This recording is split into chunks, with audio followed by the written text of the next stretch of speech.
start the induction ceremony tonight. There's a few people I'd like to thank you, and that is to the kitchen and the cooks for our great meal. Let's give them a round of applause.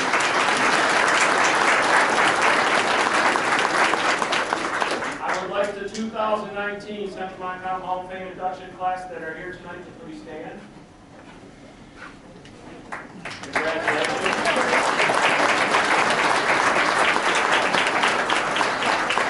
Thank you for coming back this year. I'd like to thank our student athletes that have been helping us tonight. If they would stand. We had a lot of basketball players.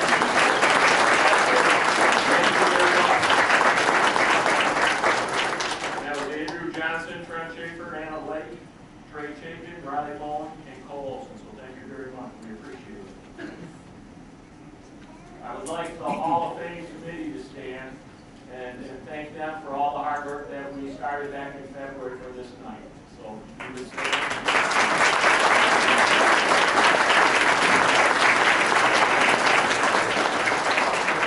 And at this time, I'm going to turn it over to Dave Anderson and Chuck Celebrates, and they will start our induction ceremony.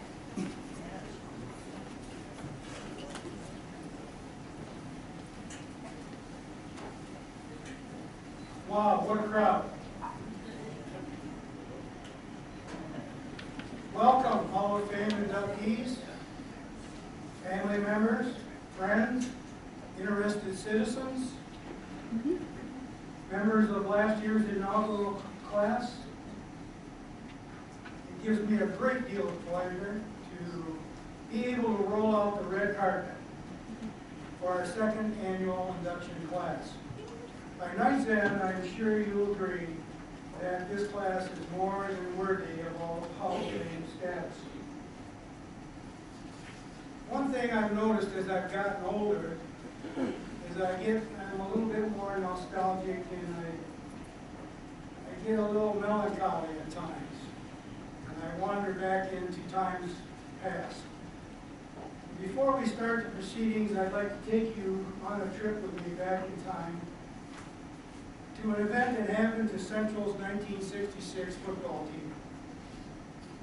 It was a team that was short on talent, short on size, short on speed, short on coaching, yet somehow they managed to win the conference championship, which was Central's first.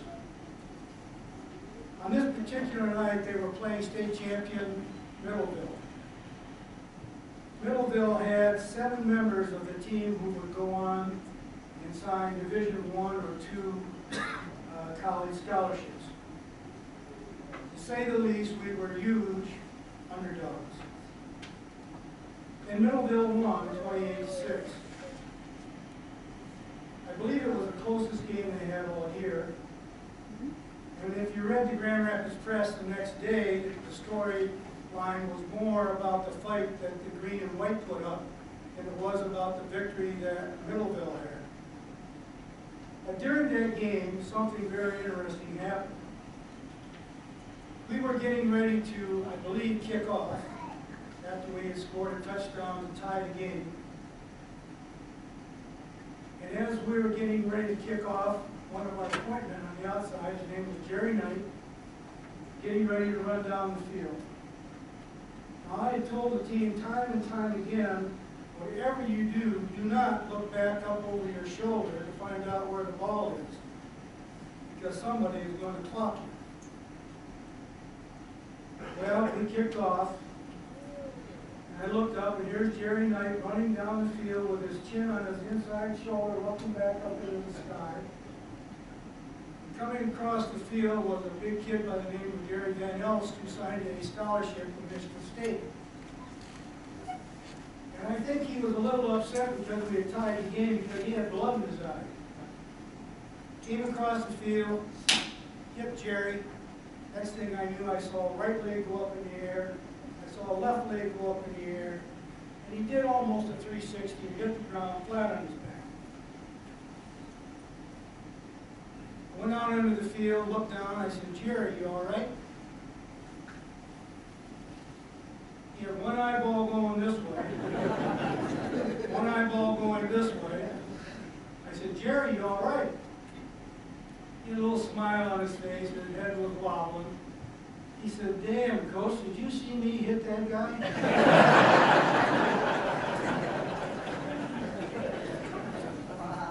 He sort of symbolized the personality of that team. He was down. He was not beaten. He would bleed a little, but he would rise and fight again. He would not accept defeat. And I think you saw that in this year's football team, which won their championship. And knowing personally some of the inductees here tonight, I know they carry with them that same quality. Competitive athletics instills worthy lifetime benefits which carry over into our daily lives and provides the foundation for success. And when I look at these athletes, I tell myself, I am grateful for administration, our administration that helps fund these athletic teams. I'm grateful for all the community, for our community that supports these teams. And above all, I'm thankful for coaches who put players before W's and have the courage to discipline and say no. They too are silently celebrated along with our inductees. Now that I've given my annual tirade, we can turn to the main event of the evening, 2020 Hall of Fame inductees. It's been said that God measures an athlete, that when God measures an athlete, He does not use a stopwatch. He doesn't measure from head to toe. He doesn't put the tape around the waist. He puts it around the heart. I'm going to tell you something. He used a lot of tape on these inductees tonight. So here we go. Beginning of our 2020 inductees. First on the list, we'd like to have both come up. Presenter John Kearney for Brian Busker.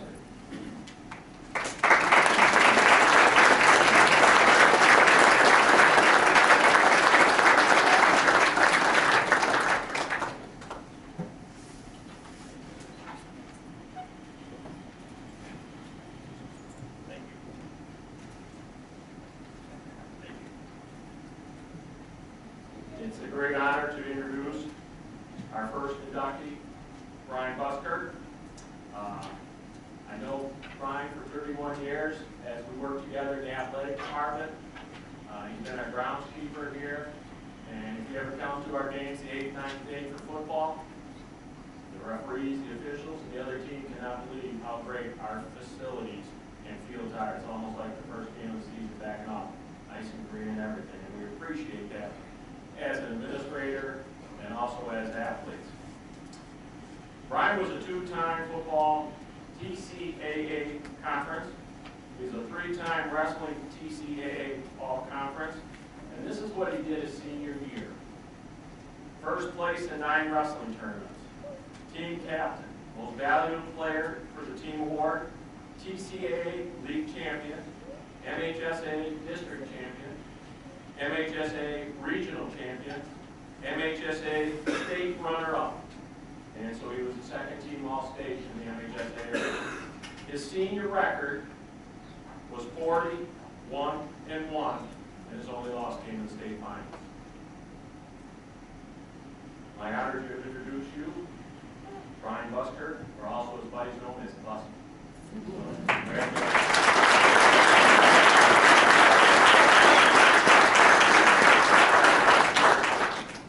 Thanks for everybody for showing up tonight. Appreciate it. And thanks, John, for all your work to get this thing put together, and the committee, all your work for helping John get this put together. And Mr. Pearl, where are you at?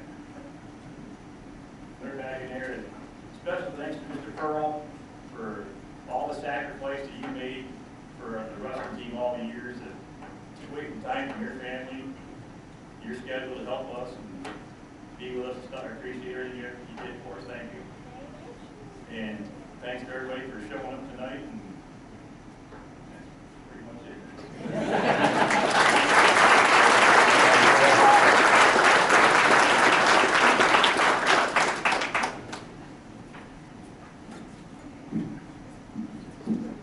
Brian's sort of the guy you want to walk down the dark alleys with.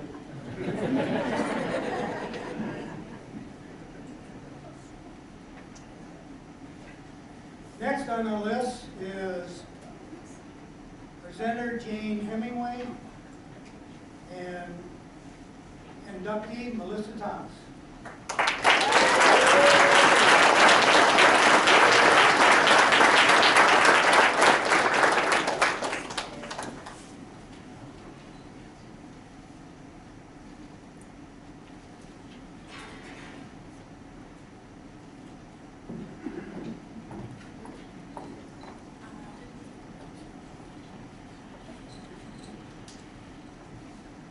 Thank you, Dave and Chuck, for hosting us tonight, and thank you for everyone coming out with such bad weather. We appreciate everyone coming.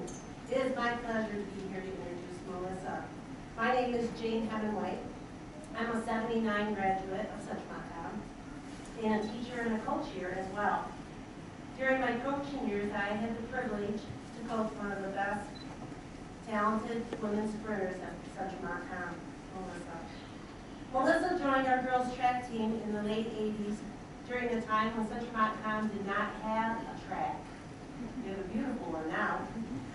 The old cinder track in Stanton was unable to provide a viable location to host track meets. Had lots of puddles, no lanes, and crumbling edges. Most days we practiced in the parking lot, dodging cars and buses. We had to be creative in determining distances, hurdle locations, and hand-up zones. Early on, we knew Melissa had legs for sprinting, setting records in the 100-meter dash, the 200-meter dash, and the 400-meter dash, and all those records still stand today.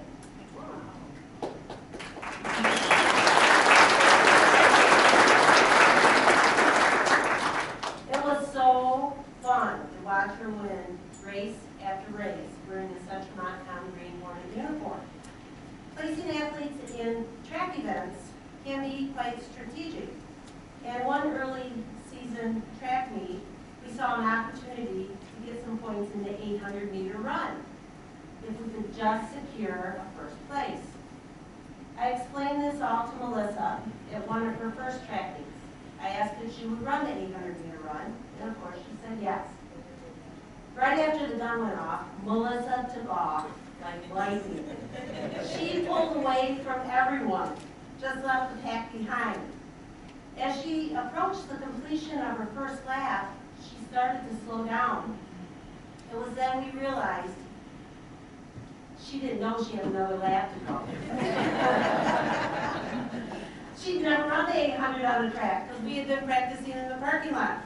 I forgot to tell her it was a 2-lap race. So needless to say, we all screamed, go, go, go, one more lap. And you could tell she understood what we were talking about. She punched in gear. She completed her first 800-meter run with a first place and a school record.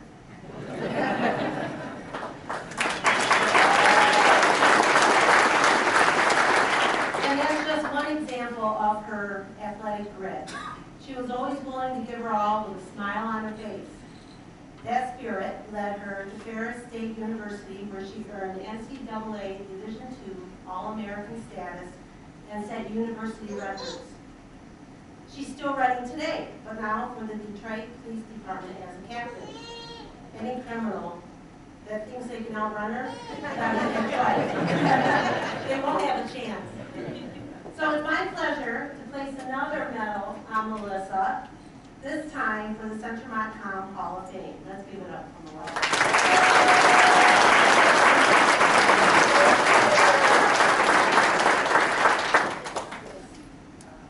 Well, good evening.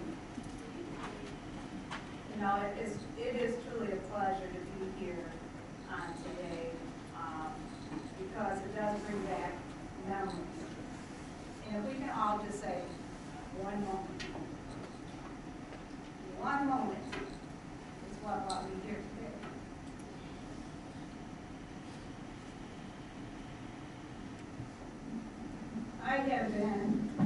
I had actually stopped running for a point in time in school activities.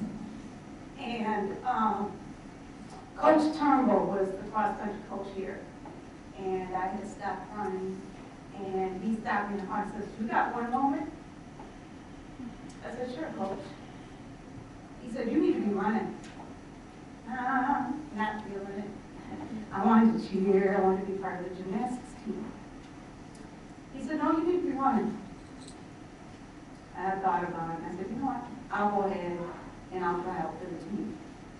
So I went to the track practice, and like Coach Hamilton said, we didn't have track. We were running in the parking lot.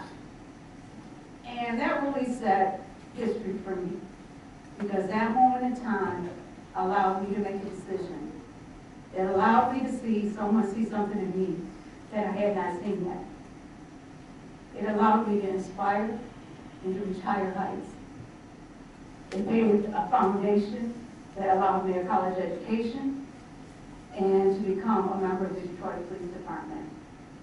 And when we take time to trust individuals, when they see a talent in us that we have yet to see come to fruition, it's amazing.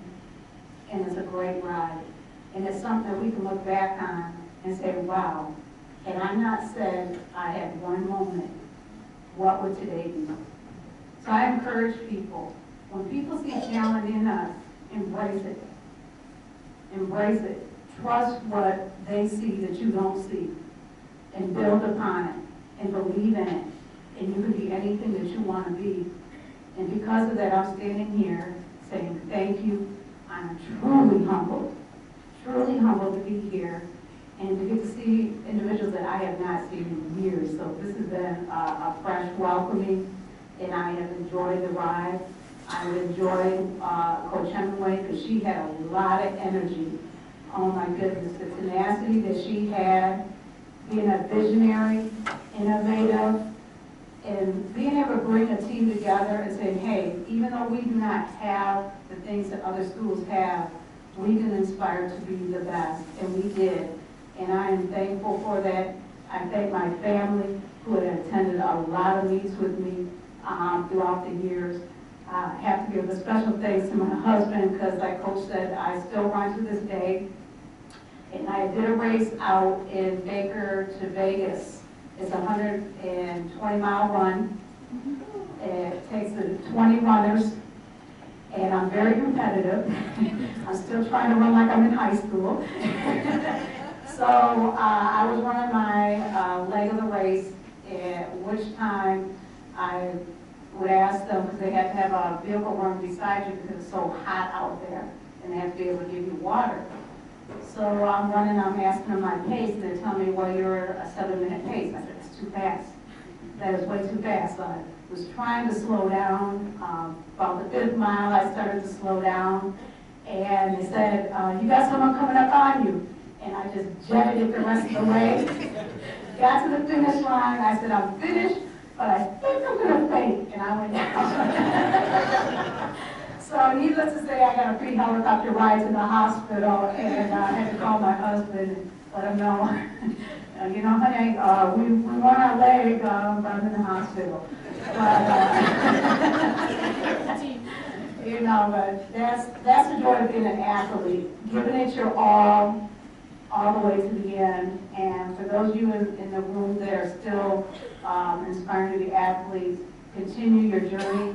It's an awesome journey. We all have great stories to talk about, and a lot of fun, memorable times. So I thank you all again, and you know, the committee for putting this together. It's awesome. Thank you.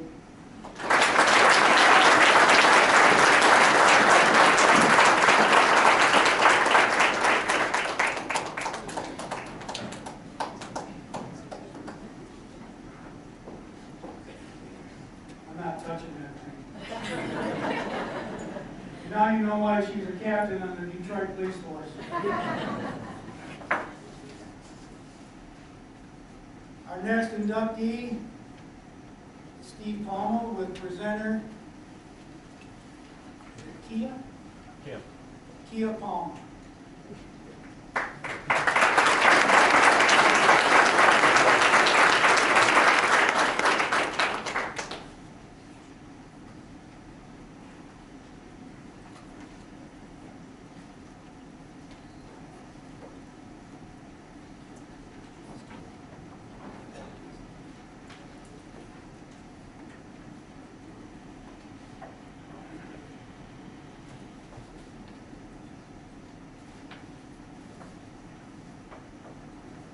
Once, while Steve and I were team teaching, he referred to himself as the play-by-play and me as the color. If I can share with you about this man I've known for 49 years, 45 and a half of those years as my husband, in 2 minutes, be astounded, but I'll do my best. A few nights ago, I delved into Steve's box where lay his trophies, newspaper clippings, certificates of achievements, pictures, words of appreciation, said about him and to him by many. As I read what was written, I became aware of who he was as a teenager through your eyes.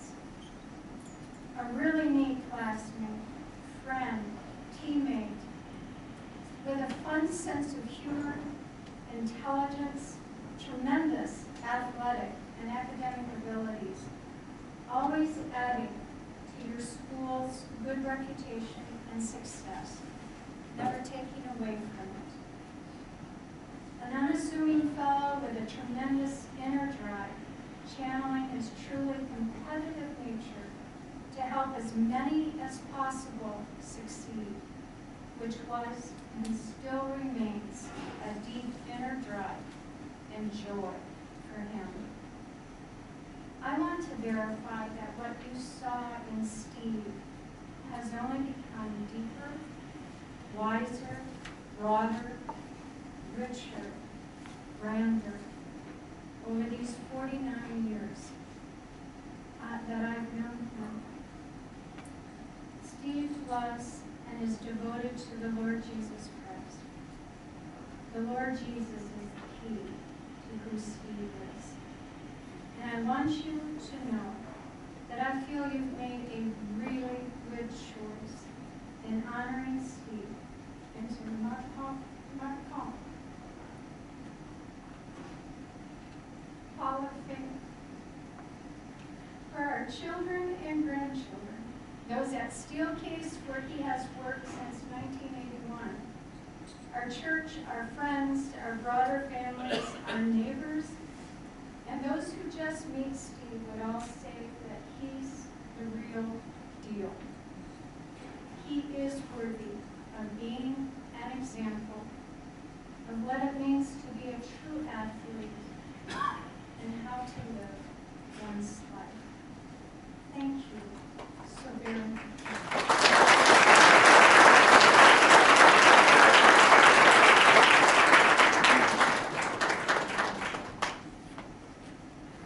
Well, it's hard to carry on after an introduction. But I want to thank you for honoring me today. It is unexpected. And when I think about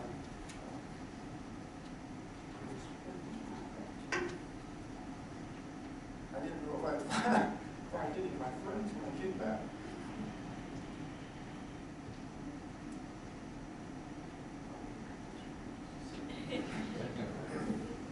It's also special that my coach, Don Rasmussen, is going to get on there tonight. What a special night for me. I'd like to share a few details of my experience, the impact of my education. So here we go. As a freshman, I started out at Grant High School, not too far, 50 miles or so to the west. Believe it or not, I was a running back, 120 pounds, with my foot on second string. I scored a touchdown. But what I remember most is that I was the tackling dummy for the sophomores. It was not a good experience for me. So I never played football after that, except flag football in college.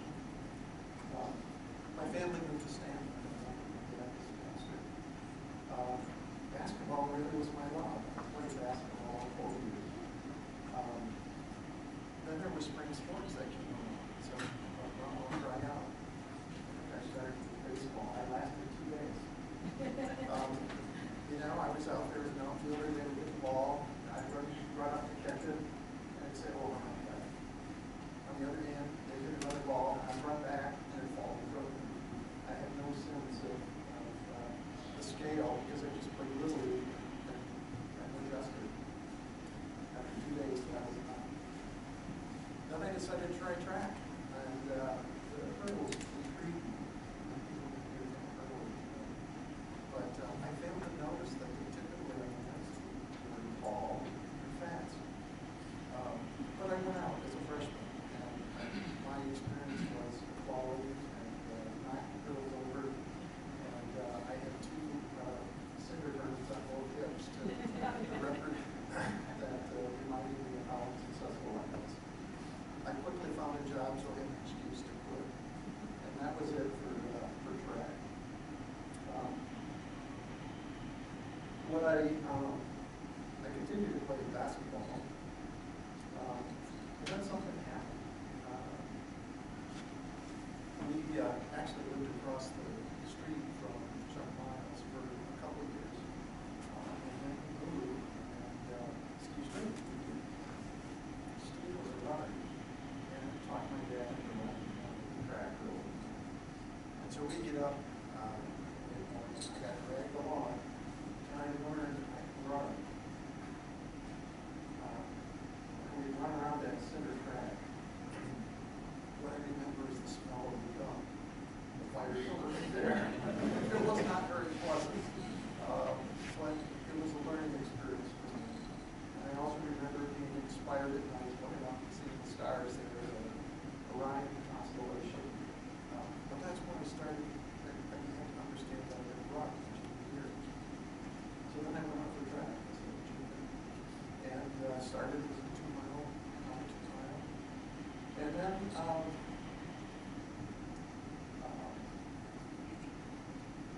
Don actually shifted me to mile and put me on a mile relay team. And I had the privilege of running to St. Walter, Dennis Thompson was here tonight, and Bill Brundage, and we won the state. Really a wonderful privilege of running with them. Actually, that whole class that was just a privilege to be part of it. I went to cross country with senior year, of course, I had always been coaches, really wonderful support. I ran my senior year with and probably what you may not have known is that I was on the second or third lap in that race up in the Central Michigan, and there was a fellow who was really trying to get him around one of the curves, and he was running on the kind of put my steps, but I think we were not too long. Barely came in first, but I didn't make it, and then I made the announcement that I was exhausted. Which was a shock, but I knew I had to run, and Don and some of the other coaches came to my defense and said, this other person I think had probably a similar issue. And so that was an interesting experience. And as I reflect on winning a medal, I'm keenly aware of the role that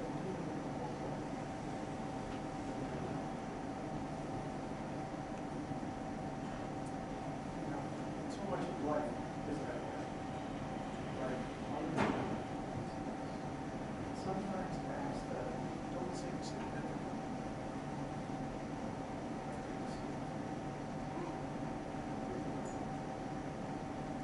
So I'm very grateful to all those folks who contributed to my life. I'm grateful for the community for making that possible.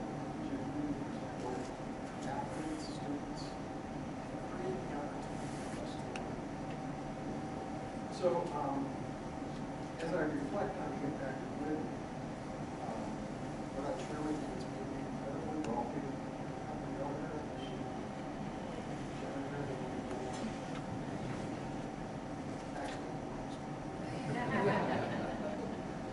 but I did learn the importance of perseverance. I went through a lot of failure for success. Daily steps are key.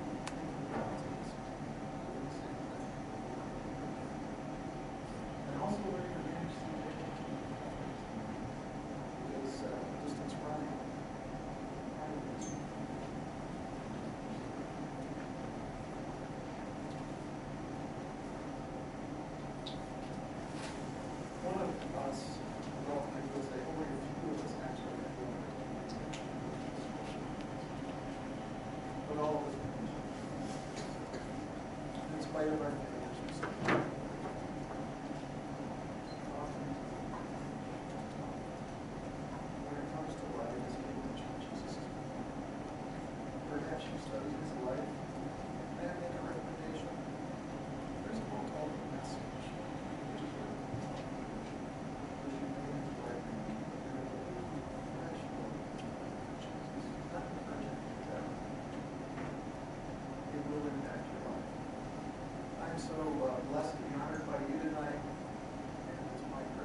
There goes a champion in competition and a champion in life.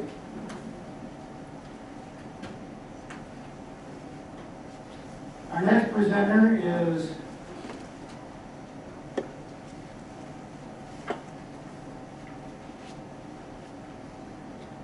Greg Emery. And I can't see who, I can't make out who the other. Doug and Mike. Doug and Mike, Doug, Mike, and Greg Emery. Or Larry Peters.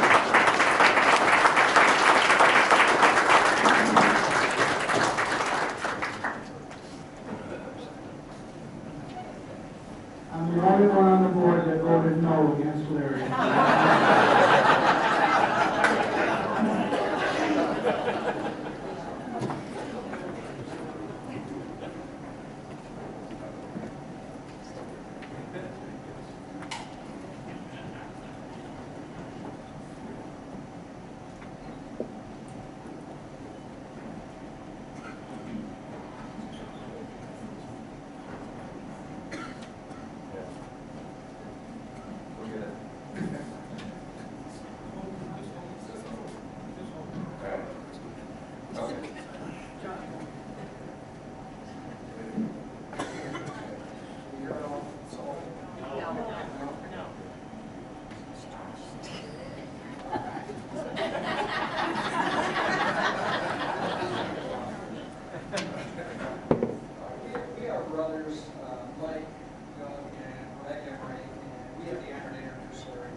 Graduated from Stanton High School as the class president in 1957.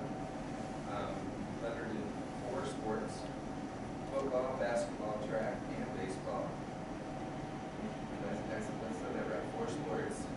I didn't even know you could do that. Okay, so anyway, I guess you can do it back then. Mr. Peterson returned to Stanton after graduating from Central Michigan University to coach and teach for 32 years. Larry raised his family in the area and became a pillar in the community with involvement in city government, church council, and the school board. He has officiated high school sports for 44 years, including a state finals football game, which is quite an honor if you didn't know that. He has coached football, basketball, cross country, track, and baseball. However, where Coach created a legacy was in coaching baseball. I didn't even know about all those other information. Did you guys know? I didn't know. So anyway, his baseball coaching legacy includes 22 years of team and individual honors, with 4 conference championships, 2 district championships, a 78 regional championship team that advanced 1 game from the final. So, like you said, 1 game from the final. So that's nearly the big time. How close was that? Were we, you played in that game? How close was the game? I mean, was it That was painfully so close to the final game. We lost 2-1, I think it was 1-0 early. We tied it up 1-1.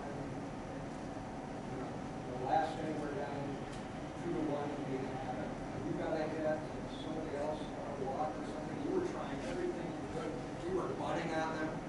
We couldn't get that last one across. Yeah, it was just so cool and close. Right, so far.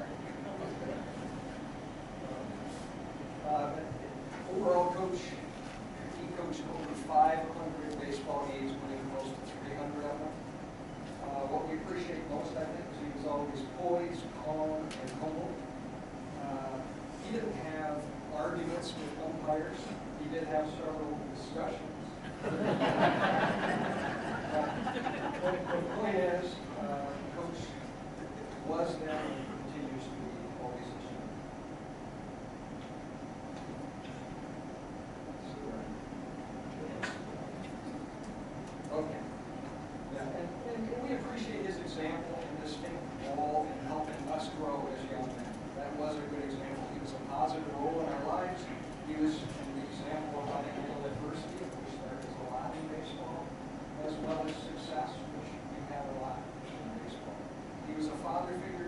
than just his kids. He was a father figure to many of his players as well, certainly to us. And Coach was more than just a coach to me and my teammates. I was close friends with his son Corey. To us, he was Corey's dad. So he just happened to coach us. Corey was my best friend. And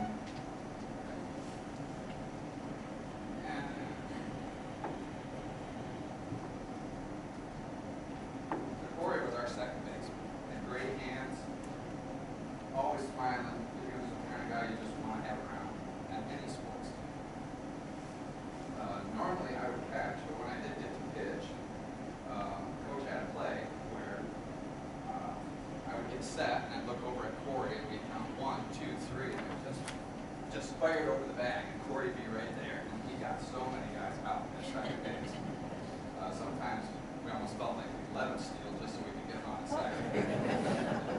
But that was just some of the things that Coach would teach us, that just different ways to play the game, just fun things about the game, just made the game fun.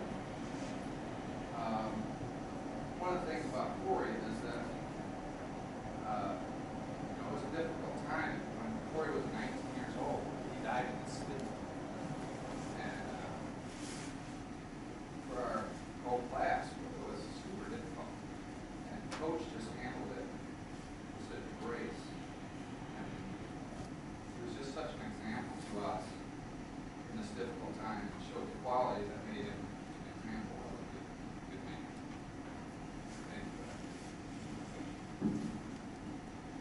So the three of us have had many coaches in our playing careers, and we have to admit, not every situation turns out as good as you want.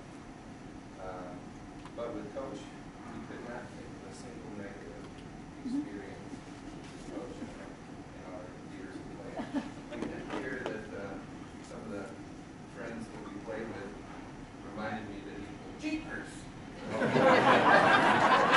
Somebody was bad, so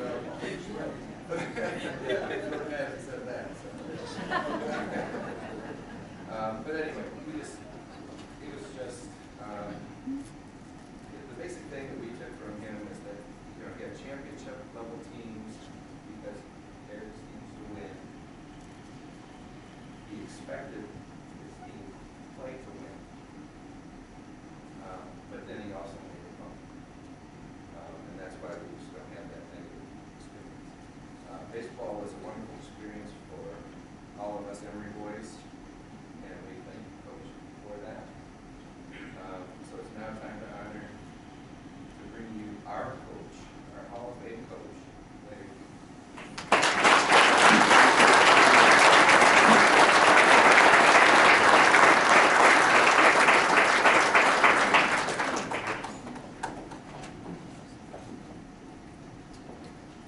I'm just going to say,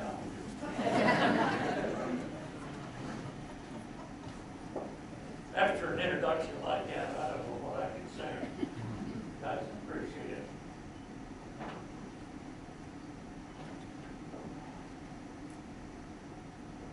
I'm here as part of the committee, and also as an honoree, which I'm extremely grateful for. I want to back up just a little bit before that, let Jane know that there was a time I was coaching track, and that track down there was the track.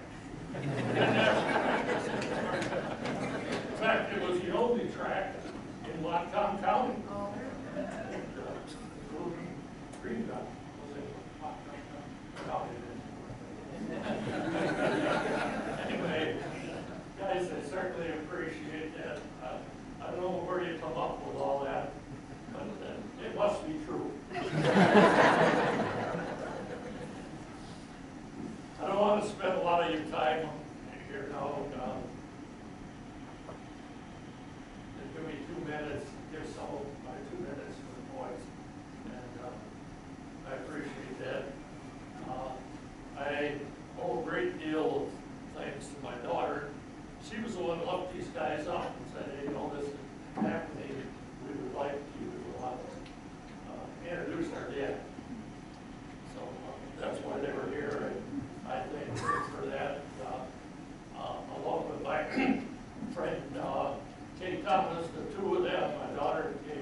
spent a lot of hours in the library gathering this information because there weren't a lot of stats and things a few years ago when I was involved that were kept in. So they had to dig into school yearbooks. I shouldn't say this, but we'll clear back to 1954 to come up with this information. I thank them gratefully for that. I thank my family members, many of whom are here, for their support, whatever it might be. Some of my nephews played for me. My sons played for me, and it was a great honor for me to do that. That's the next door neighbors, and we're almost like brothers that played for me as well.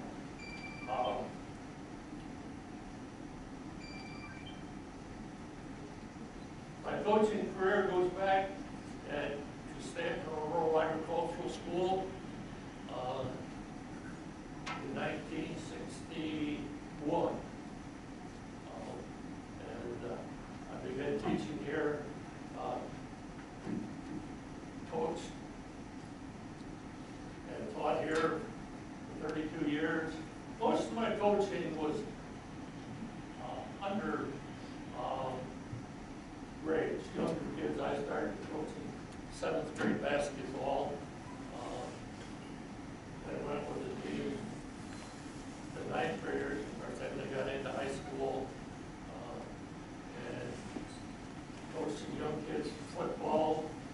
But like the Emerald Boys said, basketball was my major sport. And, I just want to take just a moment to thank all the athletes that I had the privilege of working with over the 32 years I worked here.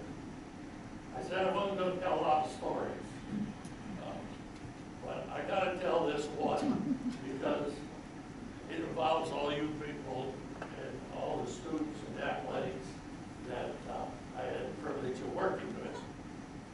It was the spring of 1961. I was about to graduate from Central Michigan University.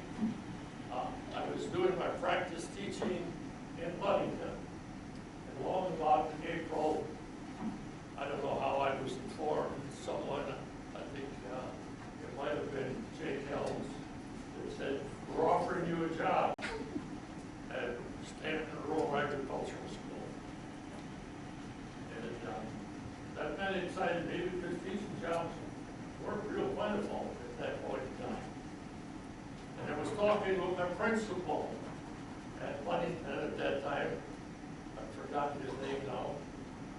But we were having a little conversation and he said, gee, Larry, you don't want to go back to your hometown and teach. He said, it just doesn't work out. That was 1962. Some 60 years later, I'm still here. And I'm grateful to you people of this school district. It was a great school district to work for. That principal made a mistake.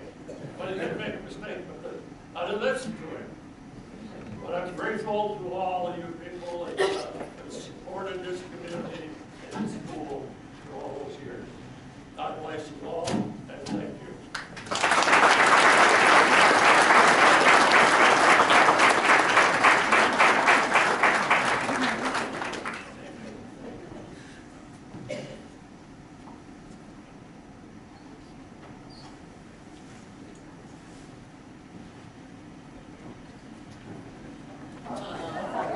I forgot one thing, the most important thing that I like. My wife, who passed away 3 years ago, she had been on my side for 53 years, supported all my coaching activities, which if you haven't been a coach's wife, you don't know, because coaching takes a lot of your time. And so I was away from home with 3 kids for a lot of time, but she was there to cover up for me. And she was a good mother, a good wife. She did a good job raising my kids. And I'm very grateful. Thank you.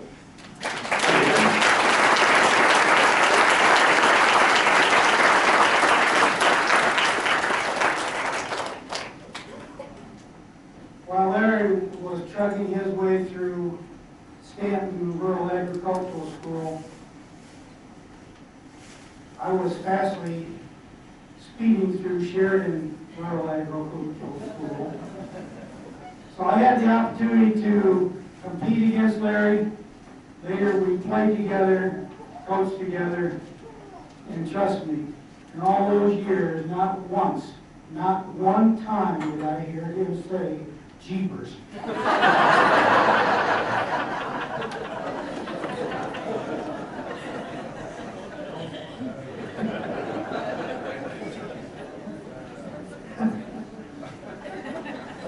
Dave said he heard him say it. I trust Dave, so he must have said it.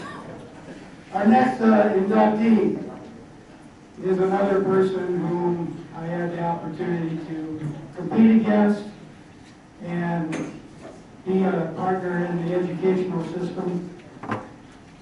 Inductee Don Rasmussen and inductee introductory person Chris Williams, who are also members.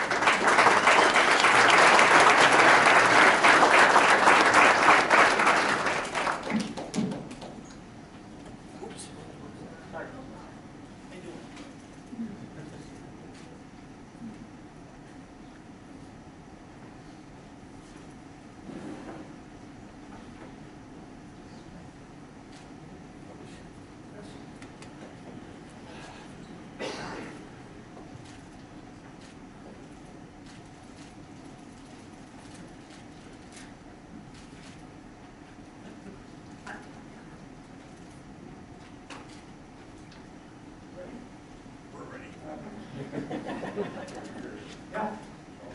Kathy and Don, been married 54 years. We got some pretty important statistics to start off with. 2 sons, Eric and Doug. 1958, Don was a state champion in half mile and 203.7. After he graduated from Central Michigan University, he came back to Central Montcalm in 1967, which was lucky for me. I was on the first track team when we got here, and we had 2 undefeated dual seasons. And at the end of my senior year, that all ended with that state championship mile relay team of Bill Brundage, Sam Waldron, Danny Thompson, Steve Paul. Don had a little bit of a philosophy that was just so awesome with us guys. The first thing he wanted to do was build strong relay teams. That's 10 points against 0, or 5 points against 0. You win, you get 5, you lose, you get 0. So we got 5 points every time those guys ran. And a lot of times our 880 relay team also won. But the thing that made Don to me a very special coach was every night we had a dual meet. There were always, the scoring went for a dual meet, 5 points for first, 3 points for second, and 1 point for third. And Don had about 25 guys every night. In each event, there was someone that was trying to get that 1 point every night. And that was, that's what he taught us how to do. When I was a sophomore, that 1 point in a dual meet meant something. I was proud that I could come home with a point. And Don got us going like that. If you look at that picture, my senior year, there were so many young kids that were participating in that track team. And I think they all probably stayed with it all the way to the end. And I know Don was there, and there was just a lot of success along the way. I think that this is a family event. There's a couple of tables of Rasmussen's here tonight, and I think that this is really a family award. I know you remember Don's mom and dad. They were always at everything, and they were such a strong support of our school. And you know, it's pretty amazing to me to walk around this whole evening. Pretty hard not to run into a pretty amazing athlete around these tables. I came from the 91 class. I know most all of those guys, the ball team. We all love to follow so much. Now I'm done. Thank you again for Don. He's a great coach, great man, great friend, and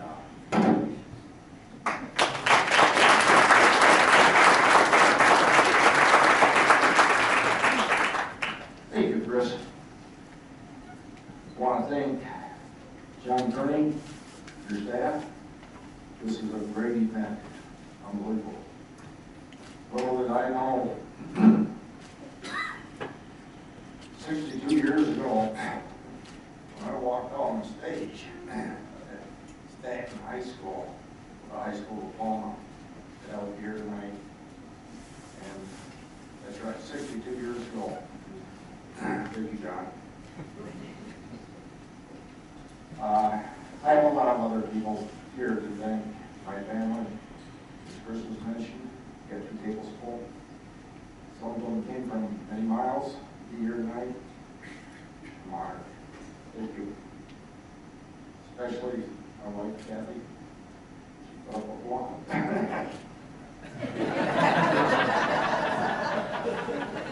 Just ask her. My career in running, Melissa, pretty right. We were talking about you at the 880 and how you all of a sudden ran the 880. Well, even though I was probably best known for my accomplishments in the 880, I never ran it in high school 3 times.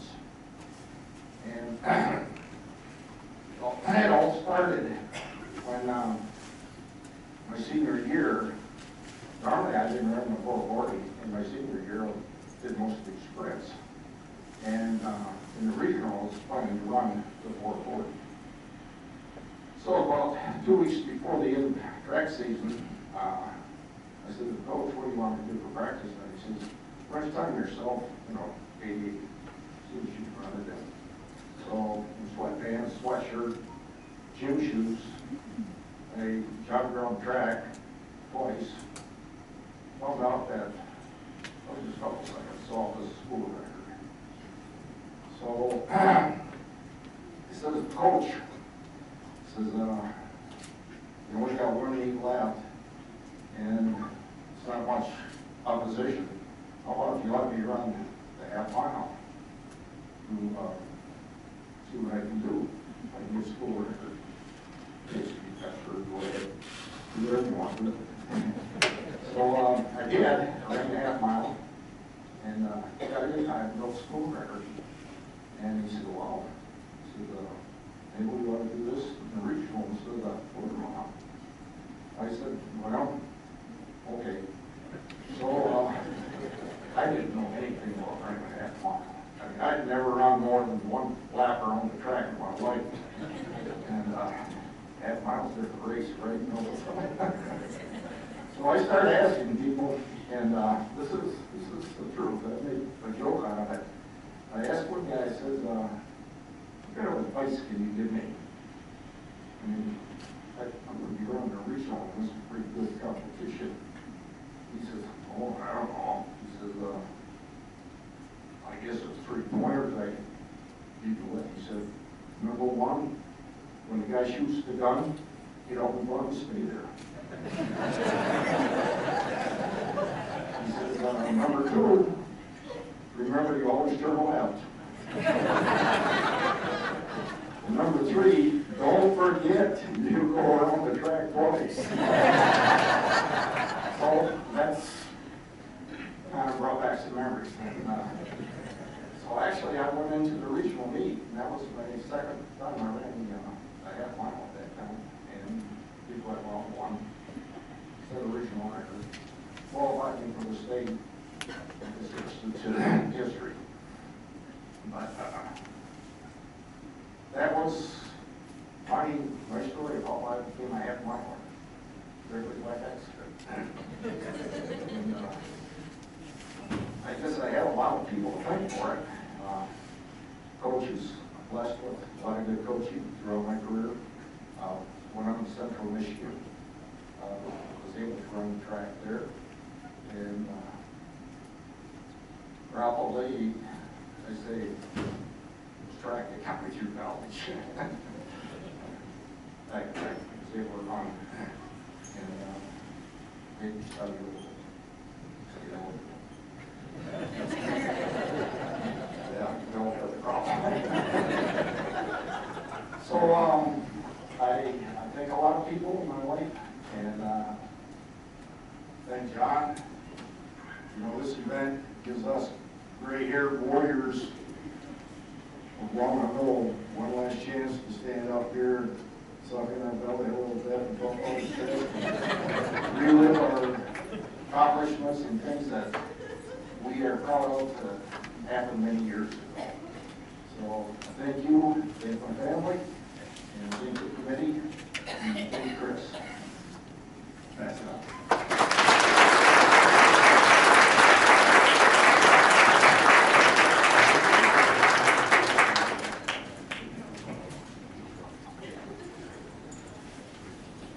One last thing. Chuck celebrates. He won't share. They were the Redskins. We were the Span Rams. We didn't like each other. I played football against Chuck. He was a couple years ahead of me. We were glad when he graduated.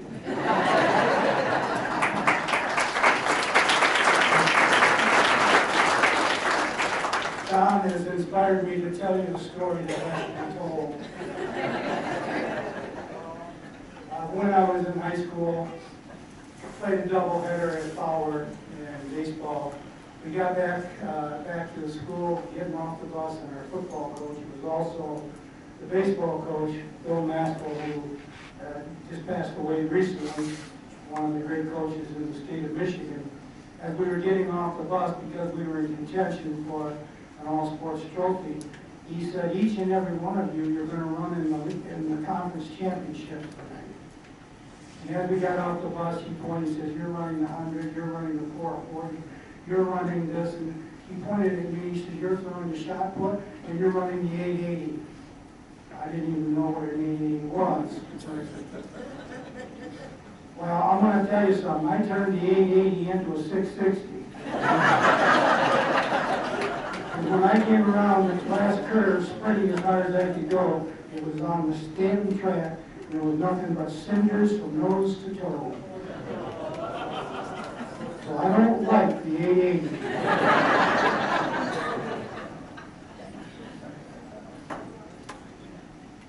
Our next inductee, with me as presenter, is Jennifer Story.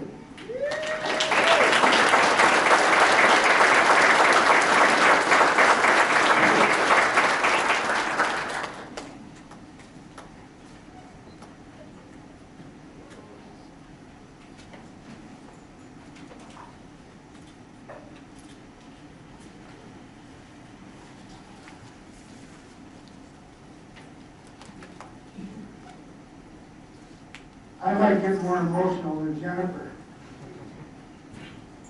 I've known the family for a long time.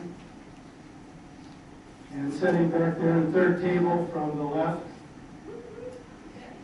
the Story family, Mother Nancy, and I know Jennifer and Nancy wish that her dad and her husband, Paul, could be here to see Jennifer receive this reward tonight. And I know that Jennifer would thank them for all that they did. They were faithful, very faithful in being at every event that she competed in. And then they also were at other events as well. You couldn't go to athletic competition without seeing the Story family there. Her husband is also back there, John Sen. And I still haven't figured out how he was able to catch this speedy little lady. But he did. Jennifer could look at you with her eyes and she could steer you to the wall. I think that a lot of her races were won before she even came out of the starting gate.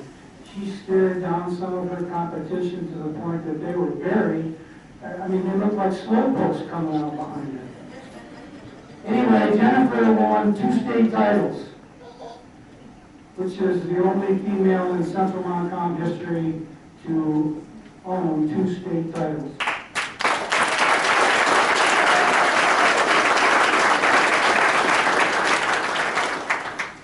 One was in the 100 meters, and the other one was in the 300 meter low hurdles. Unbelievable, but today she still holds 2 school records. One in the 100 meter low hurdles, or high hurdles, 14.7, and the 300 rows at 45 seconds. She was all state in track. She was all area. She was NETA champion. She was on the all academic team, plus many other awards that she received. And on top of this, she was also all conference in basketball. And there are other awards that are listed in the tablet that you have. And she has a jacket that she's maintained from high school. She still has it. I saw a picture of it last night. It's got all the medals on it. And Jane and I were wishing that she would wear it. And when I talked to her last night, she said she can't lift it anymore. So we'll hear now from Jennifer.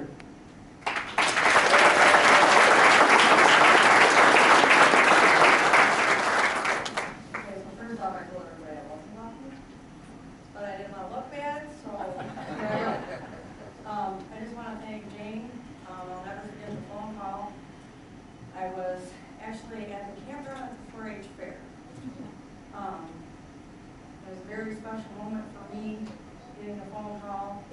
I had heard about the class last year and thought it was a really cool idea. So I thank the Hall of Fame committee for getting this going, and as a full thing for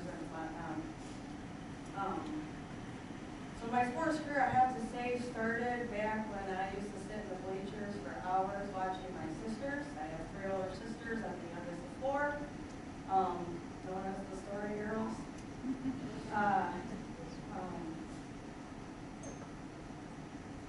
I really probably have the most memories of watching them play basketball. And it's a pretty special class this year because I have memories of the whole basketball team. They were my sister Stephanie's age, so I knew all those guys. I watched Melissa, she was my idol, run with my sister Stacy.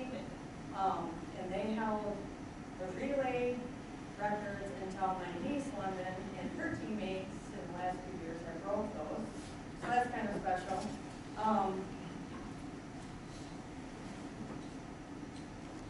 I am the youngest. I've only been out of school 25 years, but it still seems like an eternity. I do remember the cinder tracks. I was like the era at the end. Belding still had a cinder track I ran on in middle school, I believe. I do remember running with Jane and the older gals to Stanton and back down the railroad grade. And I think it was my senior year we finally got the beautiful track we have now, so I got to run on it 1 year.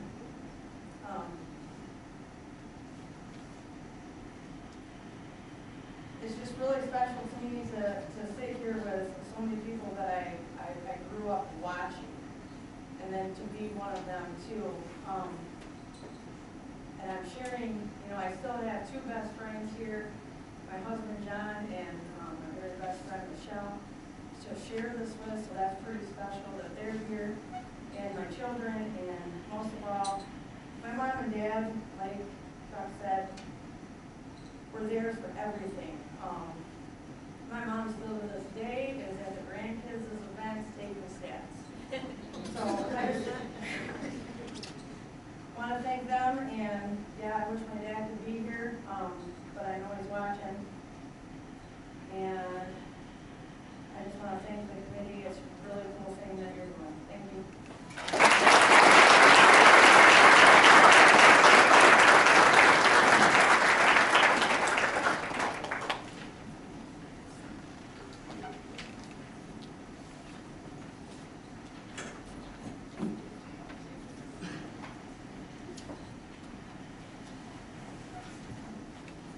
Jennifer was a pleasure to have in the classroom as well.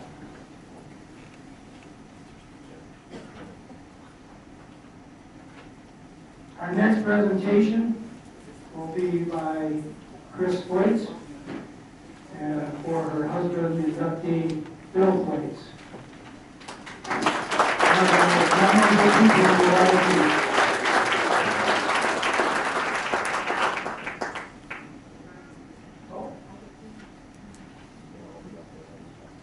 Who's this guy?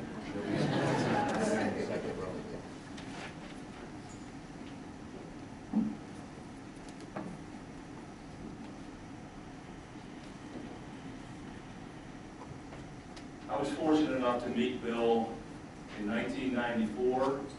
Chuck, you were actually part of that moment in time. I was interviewing for a middle school social studies position. 24-year-old baby of a man, celebrating my 3rd anniversary that week, actually. Had a 4-month-old son just born. And I walk into this interview and I met Bill, and 2 things immediately came at me. His contagious personality and his passion. If you knew Bill, which most of you in this room, as I look around, most of you knew Bill, I don't need to spend a lot of time talking about his contagious personality because you know what I mean. That laugh, probably should say that wheeze, his joking, his prodding, his collecting, or hoarding, right, Chris? His fishing, his golfing, his love of life, his spontaneity was second to none. But what I would rather do is I would rather spend a few moments talking about Bill's passion, or should I say passions. Most people define their passions with one endeavor, and that's an awesome thing. But Bill was one of those rare individuals that was able to carry out many passions at the same time. The first passion that Bill, it oozed out of him was his love and concern and caring for others. He was always others first. If you needed something, he had it. Usually in his garage, or in his basement, or in his attic. If he didn't have it, it was a miracle, but he would find it for you. If you needed something, Bill was there for you. He lived the biblical command of loving your neighbor as yourself. Larry was one of his neighbors. I was one of his neighbors.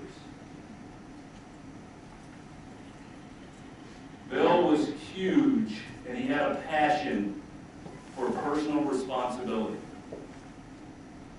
Most of you know the story about the 1999 football season and how it played out with Bill getting leukemia and the journey that took us on. But most of you probably don't know the behind-the-scenes journey. That was only known by family, the coaching staff, those closest to Bill. September 10th, 1999, playing Montebello. It was halftime of the Montebello game. Bill talked to the team. Montebello didn't have a locker room. Travesty. We met between buses.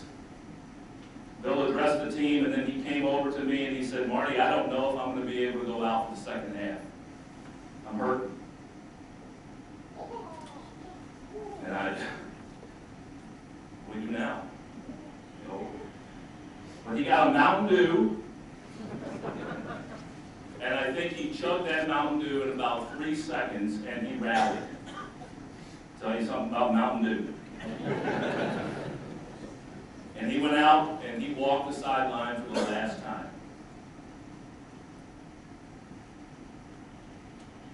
Bill ended up in the hospital that weekend, and long story short, his battle with leukemia began, and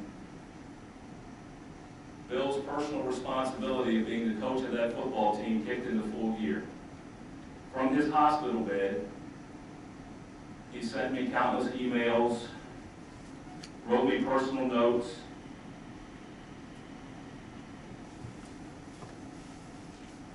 Many visits to and from. And most of those emails were not about anything but making sure that we were all taking care of our personal responsibilities. Let me read you a little excerpt from an email that I've held on to all these years. These are Bill's words. It says, you all have responsibilities, and this is to the players.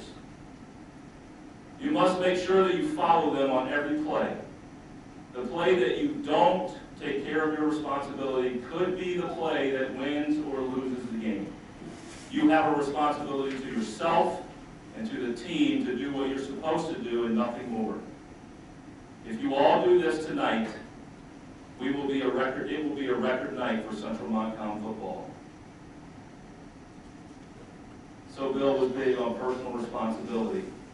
Bill was big on coaching and teaching young people. That was his life. Another excerpt from a letter that he wrote before the Carson City game, and that year Carson City game ended up being the championship of the league. And he wrote these words.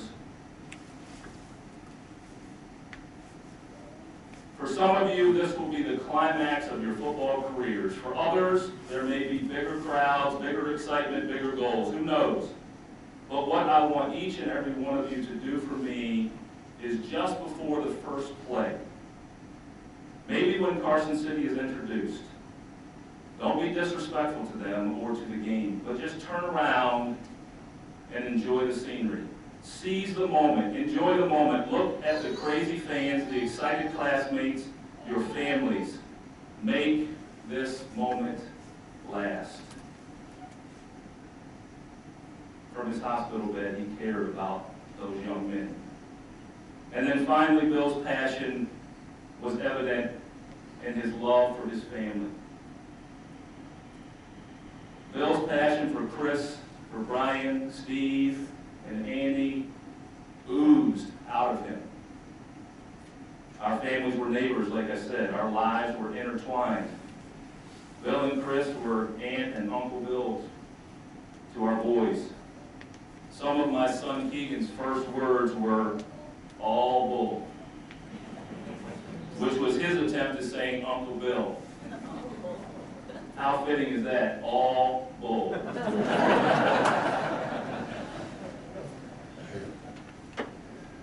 Dwayne's family, we got to see up close how Bill treated his wife, how he loved and was so proud of his sons. He would have been overwhelmed with pride in the men you have become, and how you were good husbands and fathers to his grandchildren and good sons to your mother. Your family showed my young family what a total family investment it took to be a coach. I can say thank you for making that investment in my family and being an example to us. So you may be thinking, you haven't talked about his championships. You failed to mention all of his wins and his coaching accolades. Not to mention how hard he worked to foster a winning softball program, a football program, raising both of those programs to new heights for Central Montcalm. And you're right. We would not be inducting Bill into the Hall of Fame tonight if it weren't for those things. However, if Bill was standing beside me tonight, he would be arguing the same things I'm arguing. And that is without those passions that I just mentioned. The passion for others, the passion for personal responsibility, to do things the right way, and for his family, all of those championships and accolades would not have happened. So in conclusion, I want to say that I'm forever grateful for God intertwining my life with the Thwaites family and providing me with the mentor and friend that Bill was. There is no one more deserving and more representative of the qualities of Central Montcalm and the Hall of Fame than Bill Thwaites. So Bill, as you look down on us tonight from heaven, congratulations, my dear friend.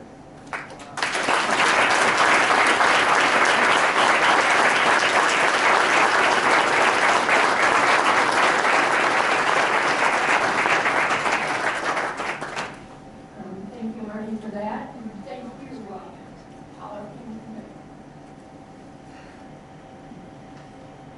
I am very proud to be accepting his honor for Bill, but I'm extremely sad that he's not here to do it himself.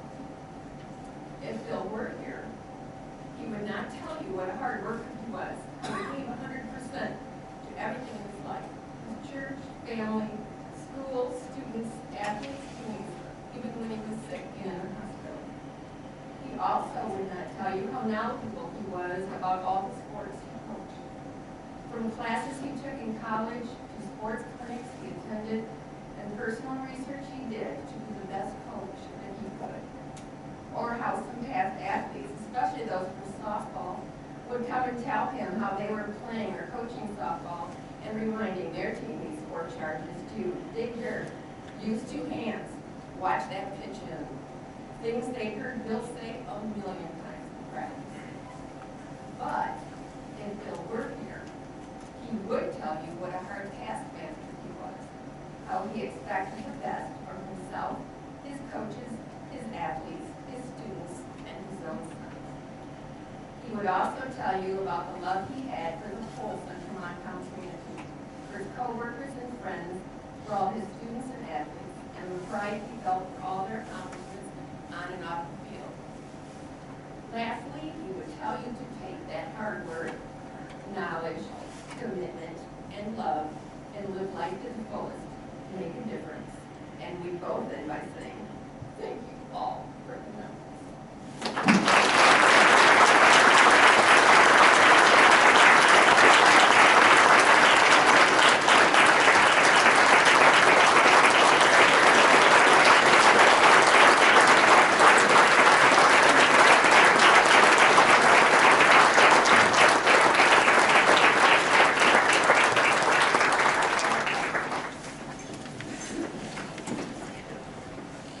Nice job, Marty James. I didn't get a chance to say his name, but if you didn't know who that was, it was Marty James, the high school principal. Some people you meet once, and they embellish your life forever. They're rare, very rare, but you just heard about one of them. Our next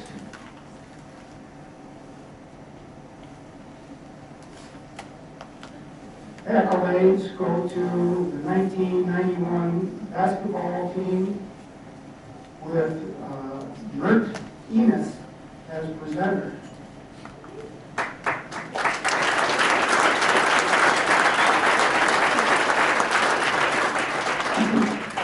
Need the basketball team to come down. One more command by the coach.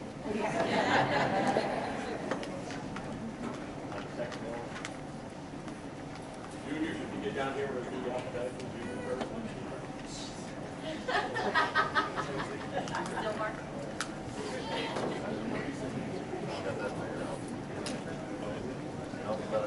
come on, Larry.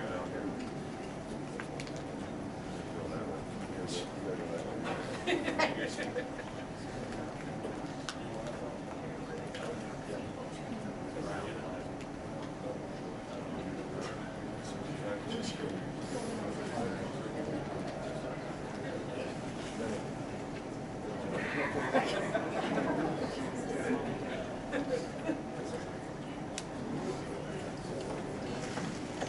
doing one of our basketball.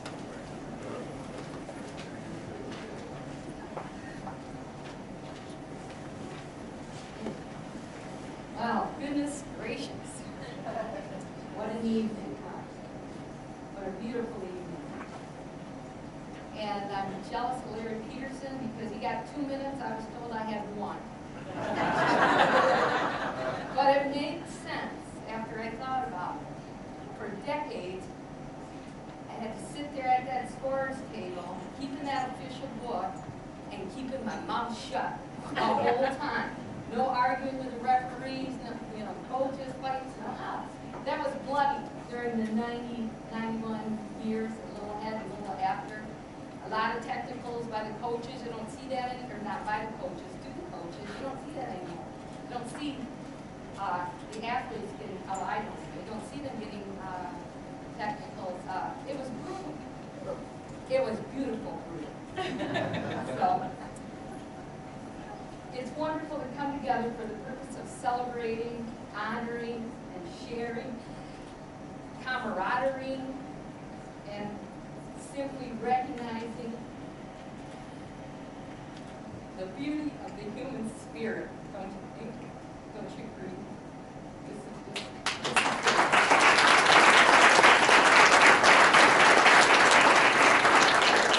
The year was 1990, the month was December, and the bar was set high, really high, for the Central Montcalm Green Hornet varsity basketball team as they were following on the heels of 3 years of consecutive conference championships. There were many historical notes and a few hysterical notes probably I had in the book to be made of this 1990-91 team and their accomplishments. And they had the support and driving force of a community that just did not let up through the whole season. And several of the people have alluded to that, how important this Central Montcalm community is to the youth that we're bringing up. And in fact, it was the fans and the community that set some all-time records themselves that year. And I made a few notes of those in the scorebook along the way. And so before we get to the team, I want to bring a few of those up. By the end of 1991, this community had counted more bags of popcorn, pounds and tons of popcorn, and then in the history of the whole school, probably more than the decade before these guys were playing. Boy, it was so nerve-wracking. It was so wonderful. And popcorn never tasted so good that year. Yeah, so good. And also in the season of 1991, the fans had only 1 gear that year. And it was at breakneck speed from the parking lot to the gymnasium doors in heightened anticipation of what was to come forth on the court out of these fellows. Everyone soon learned that if you didn't get to the varsity game 40 minutes before the tip-off of the JV game, you might be watching it on closed-circuit TV out there in the hallway.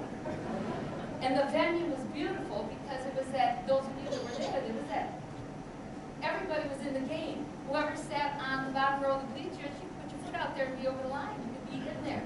When these guys slammed the balls away from the net into the stands, a dozen people got to toss the ball back in as it came and catch them as they were knocked out of bounds.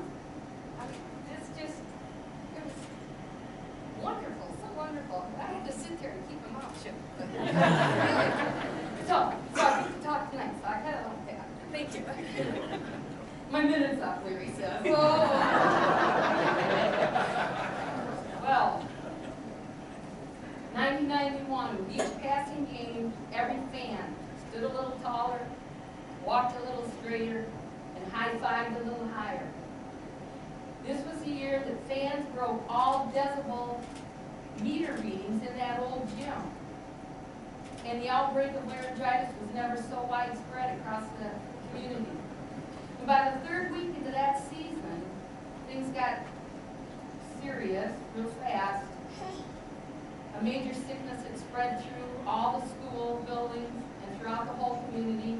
Thermometers came out in nearly every home. If you didn't have a thermometer back then, you went to your neighbors and you had your temperature taken at least twice a day, morning and night. Swabs were sent down to the lab there in Sheridan. And it was confirmed in 3 days that this community was suffering from something so sick indeed. We had hornet fever. So bad, like never seen before. Raise your hand if you had it. Raise your hand if you had the fever. Yeah, if you were so lucky, you have it. So now, with your hands, put them together and thank these young men for their mental and physical strength, their determination, their drive to succeed, and especially for their unselfish teamwork and for giving it their all.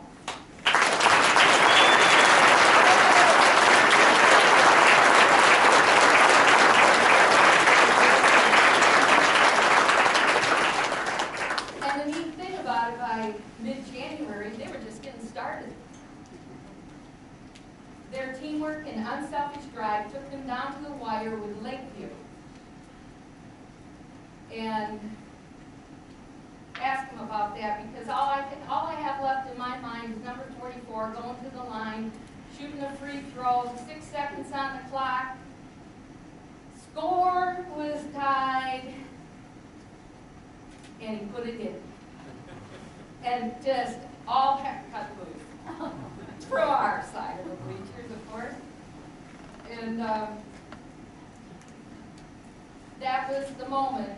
Oh, whoa, well then with the rest of the team, they played defense for that shot and held Lakeview down so they couldn't score in their last 6 seconds. A beautiful moment. And CM had their 4th consecutive conference championship in the record book after that game. So, then came the next week. So, the fans led the way to Portland for districts, getting there before the team bus did. And before we knew it, 2 games later, we were returning home on a Saturday with a Class B district championship title and trophy after routing Lakewood 59-44 in the district finals, which advanced Central Montcalm to the regional contest the following week at East Grand Rapids High School. The first team there up against the Hornets was the first team down. Green stung Middleville Thornapple Kellogg 75-53, and it felt so good, so good. And by Friday, late afternoon, Sheridan, Stanton, and all the countryside had emptied out as 1,300 followers poured into East Grand Rapids High School to witness the Green Hornet showdown against Mason in the regional finals. These fellows and their coaches are here tonight because they worked for and earned the title of regional champs with a big 60-53 win over Mason and brought home the first time ever regional championship title in the history of Central Montcalm Public School and earned the opportunity to experience play in the Breslin Center in Lansing in a state quarterfinal game. This is the farthest in play any basketball team has made it in the history of Central Montcalm.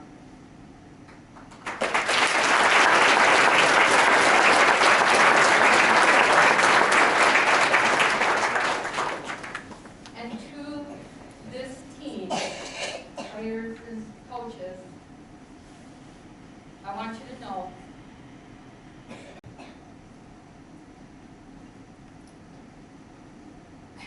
it is my pleasure, it's an honor and a privilege to have served as your bookkeeper back in the day and to have celebrated what you did together that none of you could have done alone. But it's even a greater pleasure, a greater honor, and a greater privilege to be here tonight. to witness your reunion and to celebrate who and what each of you individually has become. Your spirits as a collective and as individuals do indeed live on in all of us. Thank you.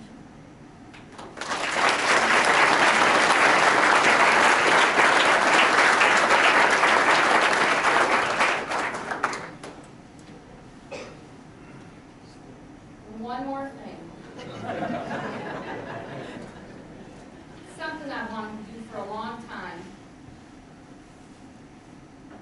Live from New York. No, I'm kidding. I don't want to do that too, but I'm kidding about that. Okay.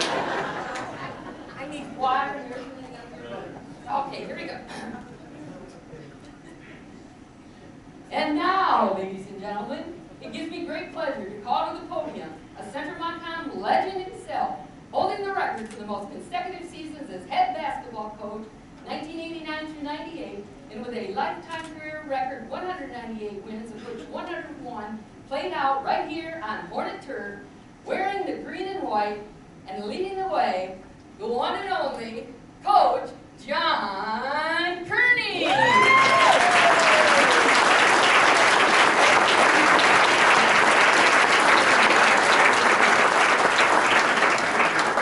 Thank you, Mert.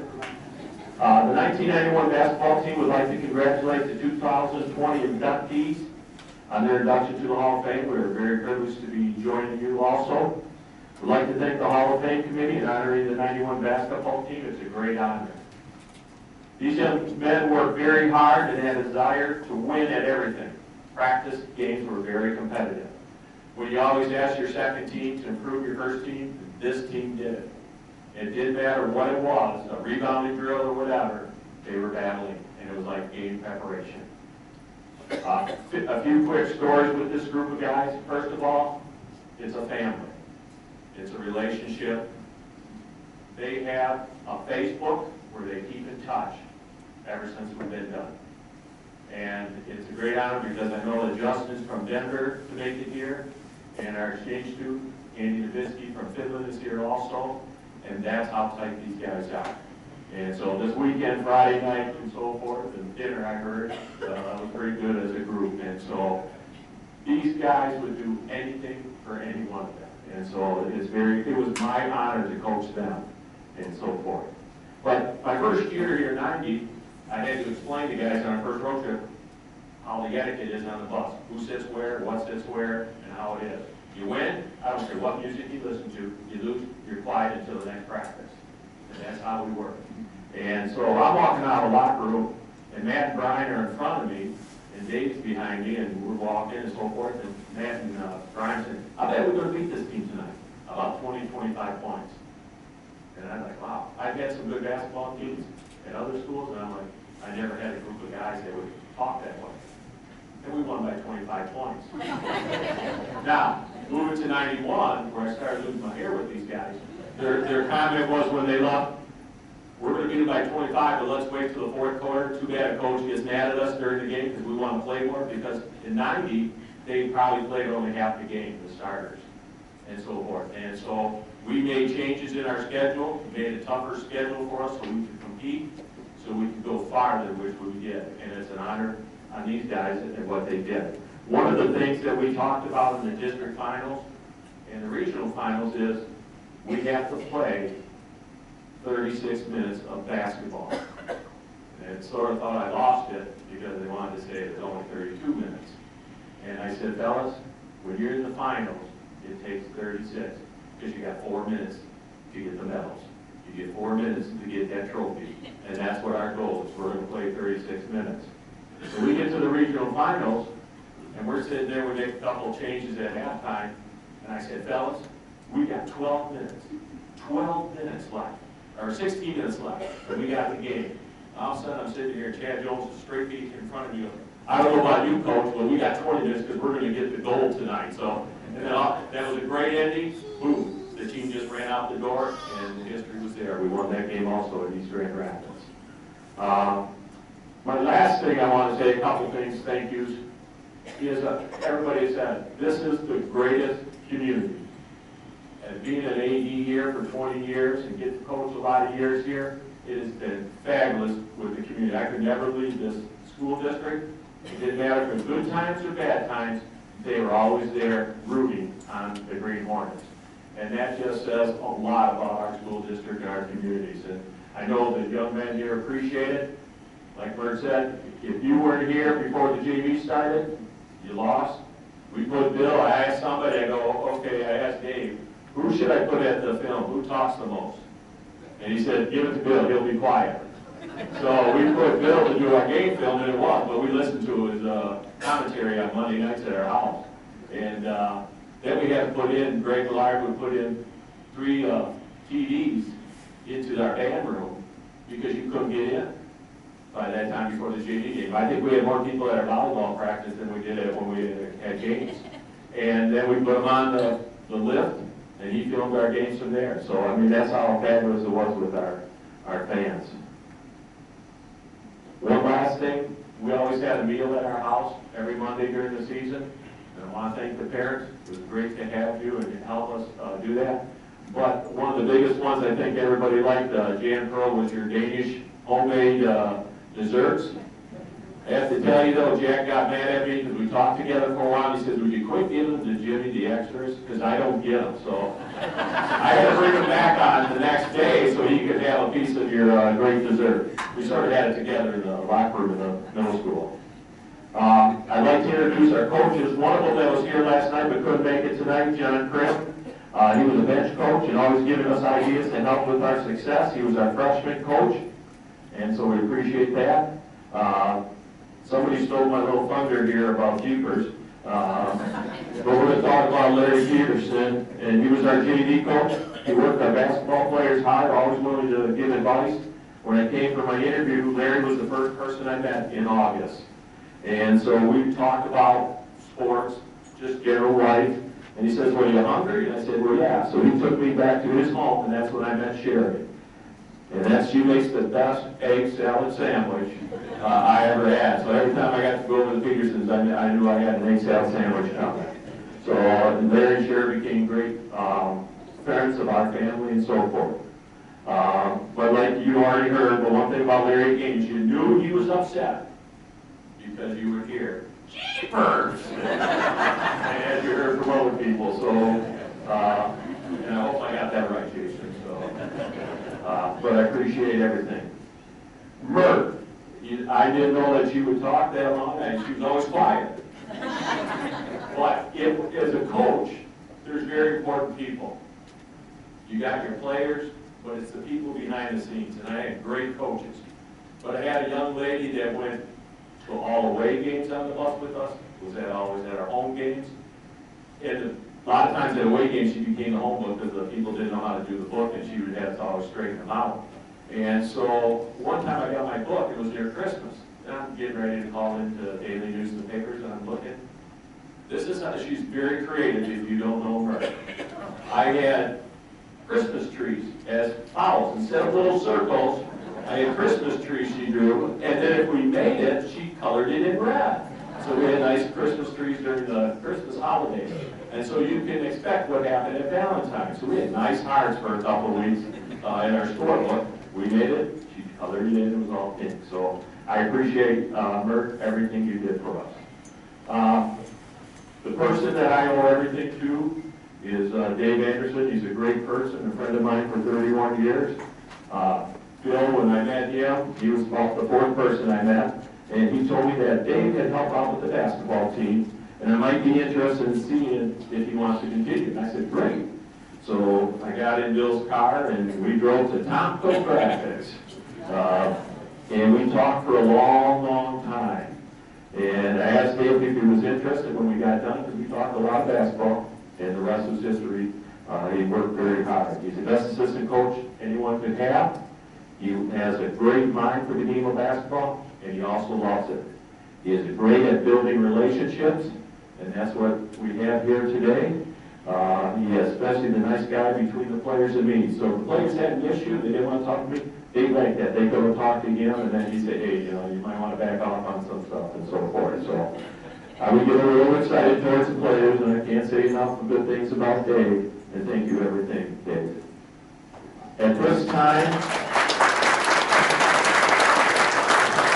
I will put the medals on my coaches, and I'm going to have Dave talk about the players because I want to put the medals on the young men here that play for me. And they worked very, very hard. We had some very great times together. Good evening. This team consists of 5 juniors and 9 seniors. The juniors you may or may not be as familiar with because their names were always in the box score, but you can't overstate the importance of those 5 guys. They're the 5 on my right, your left. They're the ones that push the seniors and the starters, the regulars, every day in practice. Showed athleticism, size, obviously. Top on it. You have 6, 7 guys that they go against every day in practice. Money. Athleticism, ball handling, speed, tenacity. You guys didn't get a lot of the credit, but I'm here to say I think you're a huge part of this team. First of those is Paul Barber, known to us as PJ.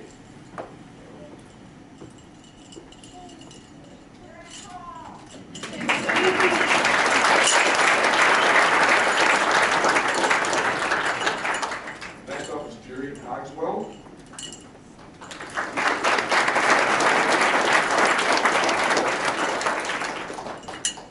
Before we get to the next guy, people have said that coaching basketball is not rocket science. If we ever needed some rocket science, we had one. That's what Justin does. Justin Grimace.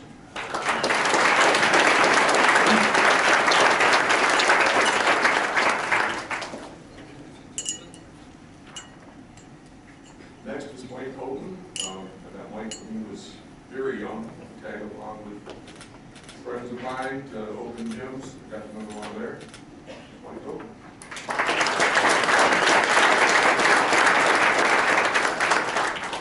The last of our juniors, alphabetically anyway, Money, and I don't remember where the nickname came from. For another day. Danny Sexton.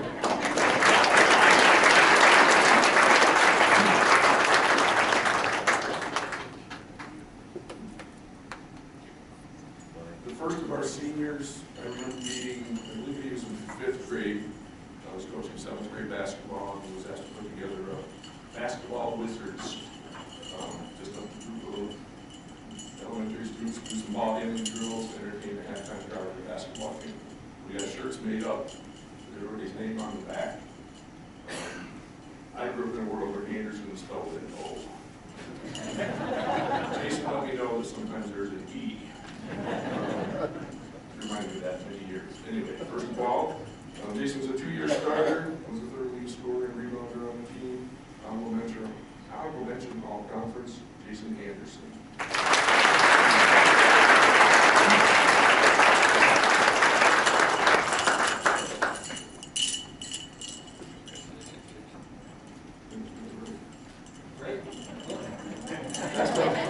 Another 2-year starter. Mark had alluded to earlier, big free throws he hit against Lakeview.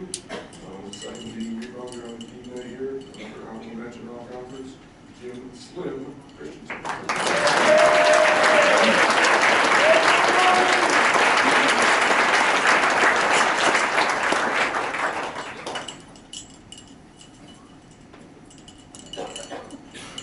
Every team has a comedian. Check it out. Beginning of the season, we agreed as a team we were going to wear, I don't know if everybody had matching shoes, but proper color code. By the end of the year, Chad was wearing bright red shoes. Christmas gift, I believe, yes. And he did tell me last night that he was just flew away a couple years ago. Anyway, Chad Emmons.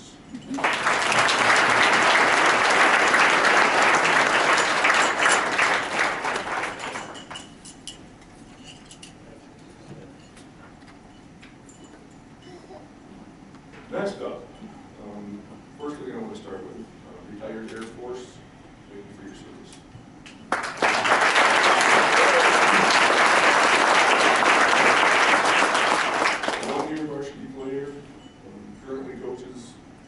Central Montcalm, football and basketball. Probably didn't get the minutes that he wanted as a senior, but was a great teammate and a great friend to all these guys. Dwayne Howe.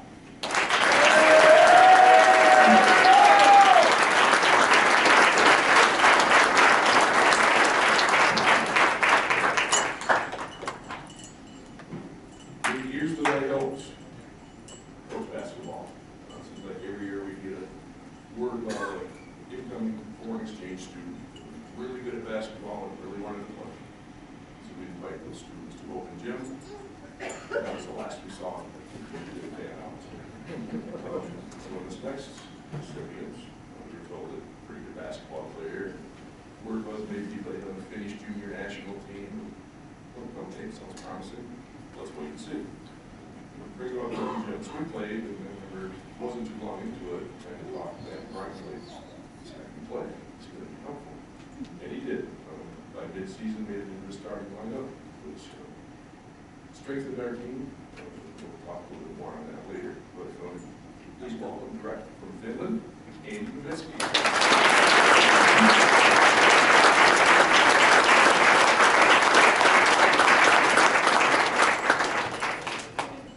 I'll add that Andy is also on a Montcalm conference. Next up, quite often we would end practices with running. And one of the ways to get out of running was making free throws. So everybody would get a chance to make a free throw. If they made it, they didn't run. They missed it, they ran, whatever it was.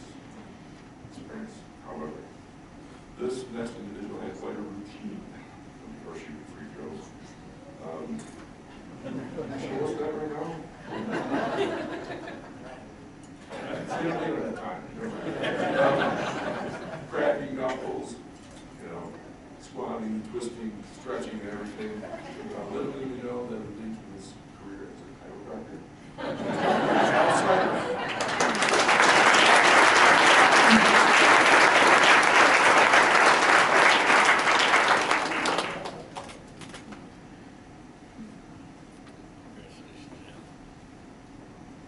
Next up, three-year varsity player, was 7th leading scorer, all-time leading assist player in Central Montcalm history.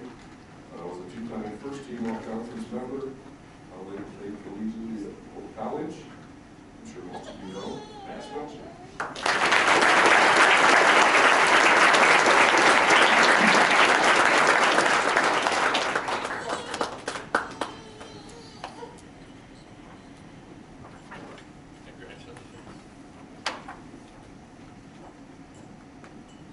Next up, another two-year varsity player. We mentioned earlier that Andy stepped into a starting role mid-season, and the person that gave up that role was this individual.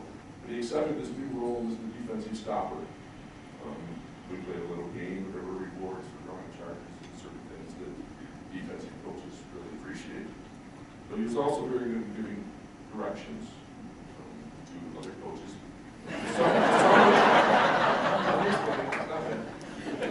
The summer before this season, we played in a tournament, the summer tournament in Rockford. And the first team we were playing was Battle Creek Central, which had that year's Mr. Basketball on it. And a very good team. Well, into the tournament that year. But we beat them pretty soundly, and their coach was not happy with the Hall of Fame basketball coach. And he's down yelling at his players, do this else to look farm boys and stay in Central Montcalm. Where the hell will stay in Michigan? He finally walked over, as any Michigander would do. Over his hand.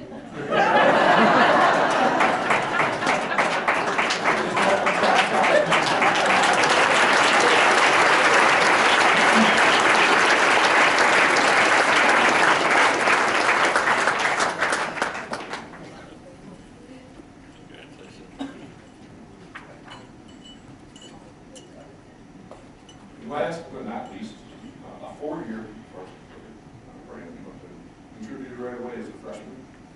He is a 3-time first-team all-conference basketball player, 2-time conference league MVP, Central Montcalm's all-time leading scorer and rebounder.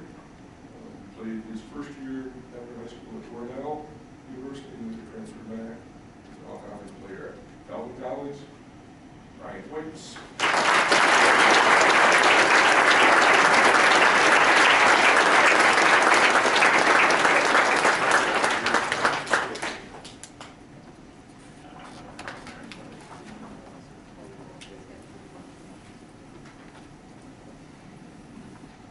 All right, fellas, you can have a seat now.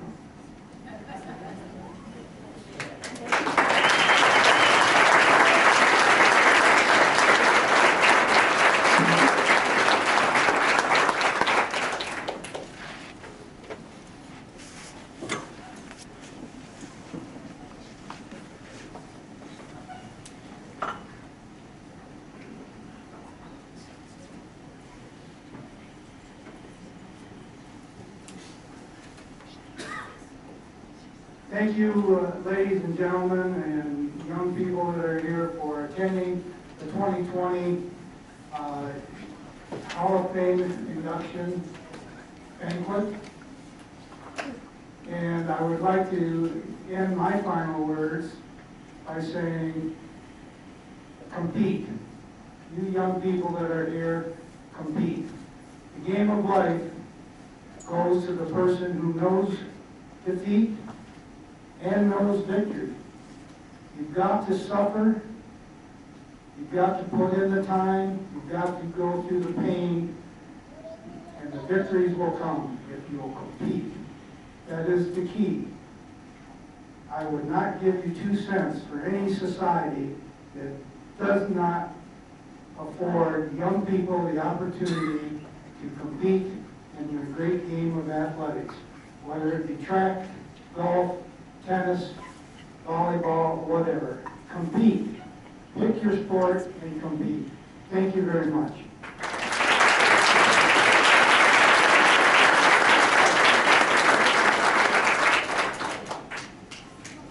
We are almost done.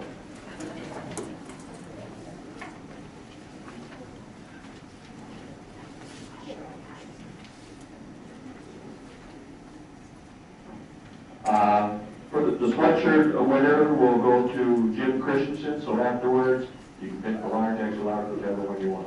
Congratulations.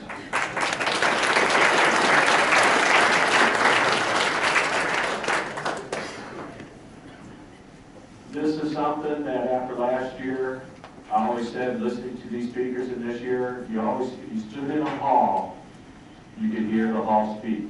And for the last 2 years, we heard about Central Montcalm and the Stanton Rams and Sheridan Redskins. And so it's just a neat time to hear the stories from these athletes. So it's our hall talking to us, and I appreciate that. By the table, by the door of the, on that side of the wall, there are nomination forms. We can't do this without you. You have to nominate, there's a whole thing to do, and then we as a group on the committee, all 10 of us, we go through it, sit through it, talk about it, and then leave it, and then we come back the next month to discuss who's going to be into the next Hall of Fame. And that is important because our next Hall of Fame is Saturday, January the 16th, 2021. So there are forms over there. If you know people that are deserving, you know teams that are deserving, please do that. We appreciate it. All you have to do, the address and that is down there. It still comes to school, but it's under my name, and they let me know when I grab it, because I'm always up here anyways.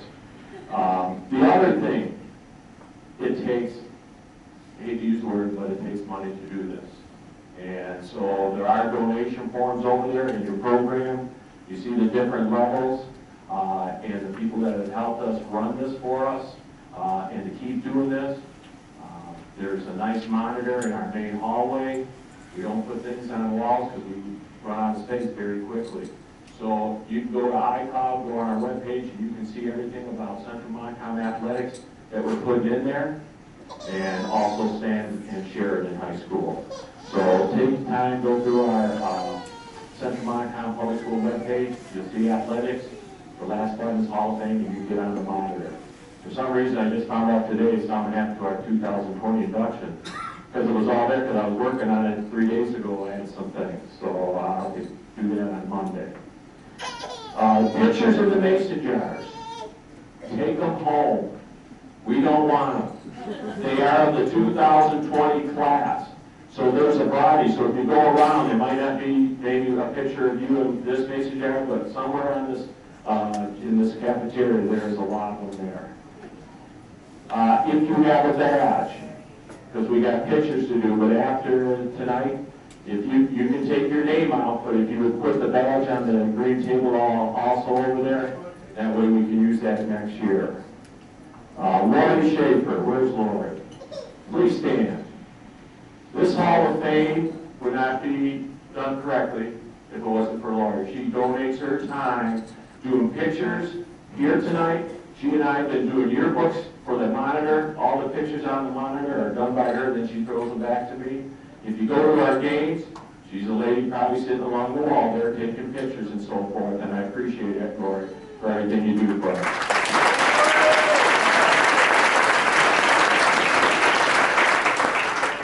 One of the things that we like to do that's on the monitor, we got two pictures to take. One picture, all the 2019 people that are here, and inductees into the service. We need you up here. And then also all the 2020. We take a group picture. And then after that, we'll let the 2019 go, and then we just want a picture of the 2020 group. Those pictures will go on to the monitor, and whenever Lori gets them to me, they'll be flipped right over on there. And then the men's basketball team, we're going to take a picture afterwards. It's called the before and after. November of 1990 to what we look like in 2020. So we'll stand it the same way. So thank you everybody for coming. Have a safe ride home.